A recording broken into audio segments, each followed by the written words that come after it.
In this video, I'm going to show you how to use the planner within the Meal Planner application. The planner is really the heart of the application and really drives it, so it's important to know how to use it. The planner is selected from the top navigation, and the first thing to look at is the start date. This is the date from which you're going to plan your meals ahead. The date can be selected from the calendar icon. This date defaults to a particular day of the week. In this case, the date is set to be a Saturday. These are set in the settings. We can see the planner day here is Saturday. You normally want this to be the day on which you do your shopping. So you're planning forward from your shopping. We actually get an internet shop that arrives late in the evening after we've cooked. So typically my planner day starts the day after shopping. The next thing is the number of days that are going to appear in your planner. This isn't that critical. Quite often people will be planning for 7 days ahead. In my case, I've shown 14 days. Even though I only really plan 7 days ahead, sometimes it's useful to be able to stick something into a future days. So I set it to 14. I can change it here, or I can set the default in settings. The next few fields allow us to filter the recipes you can see, but I'll come back to that in a moment. Then I have a number of different tabs: recipes, meals, side by side and stacked. I'll explain each of those. But the first tab is recipes, which shows you all of the 209 recipes that are currently within the Meal Planner application. And I can page through these 10 at a time, or if I want, I can change the number of rows that I'm paging through. 10 fits quite well on this screen. And if I select any of these, it gives me details about them in a recipe card. Here I can see details, where it's come from, and if there's a website for that recipe, it gives me a web link.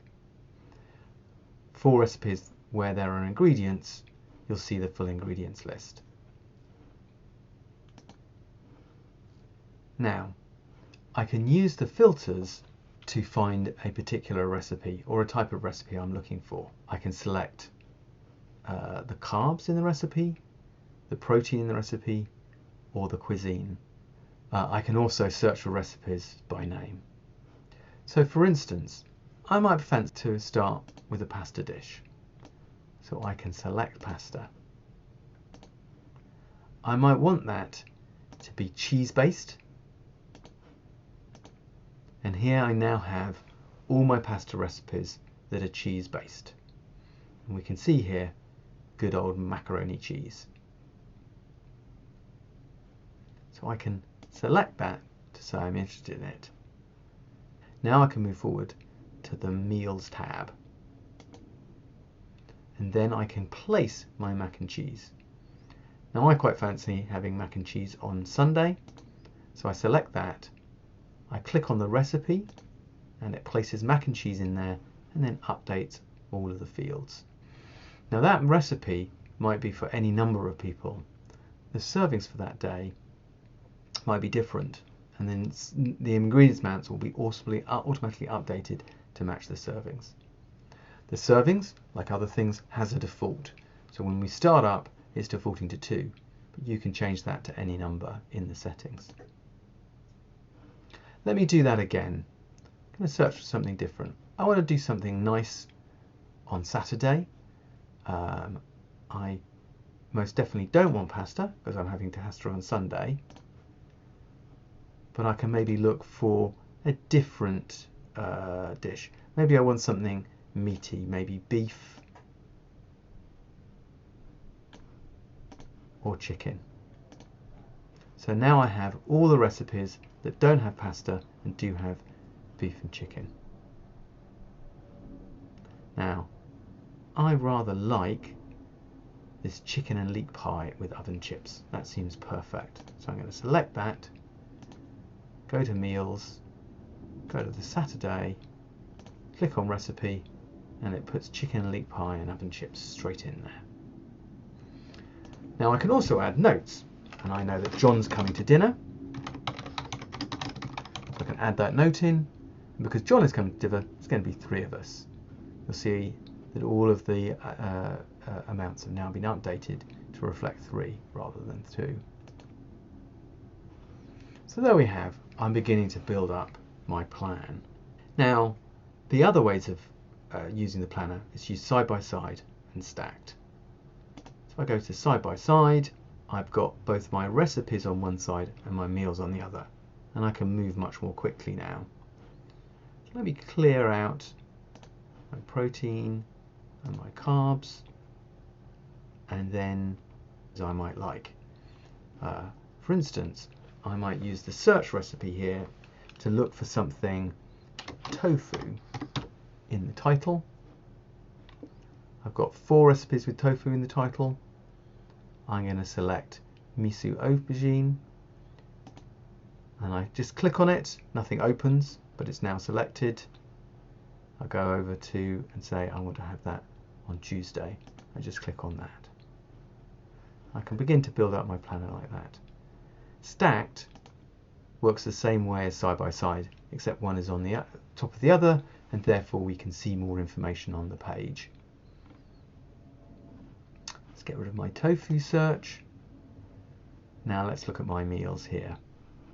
I've got a rice and a pasta and potatoes. So let me find something that's not got rice and pasta. So if I select pasta, potatoes and rice, I now see recipes that don't have pasta, potatoes or rice. I can see here. So this cod looks interesting. So let me select that and put it in Monday. There's a few other things I need to explain about recipes. The first thing is how this is ordered. Basically, this is ordered based on popularity. How many times you've eaten something. The more you eat it, the higher up it'll be in the list. The count will show you how many times you've eaten it. But also you only get to see things at the top of the list if you haven't eaten them recently. And this is set to a repeat cycle. By default, the repeat cycle is set for 10 days. So for 10 days, anything I've eaten recently will not appear in the list, at the top of the list. But once those 10 days are up, they will appear back up at the top of the list. By default, as I say, it's set to 10 days. I actually run it at 90 days, so that I make sure I don't eat something more than once every 3 months. The other thing to be aware of is this little exclamation mark. The exclamation mark tells me that there are currently no ingredients for that recipe in the system. Hopefully over time, most recipes will end up with ingredients, and that exclamation mark will disappear. Have that so when we make a shopping list, we know whether I need to go back to the books for that particular recipe or can leave the shopping list to work normally. That, I think, sums up how the planner works. As always, if you've got issues, you can write to Matthew at digitalrefugee.co.uk and ask questions.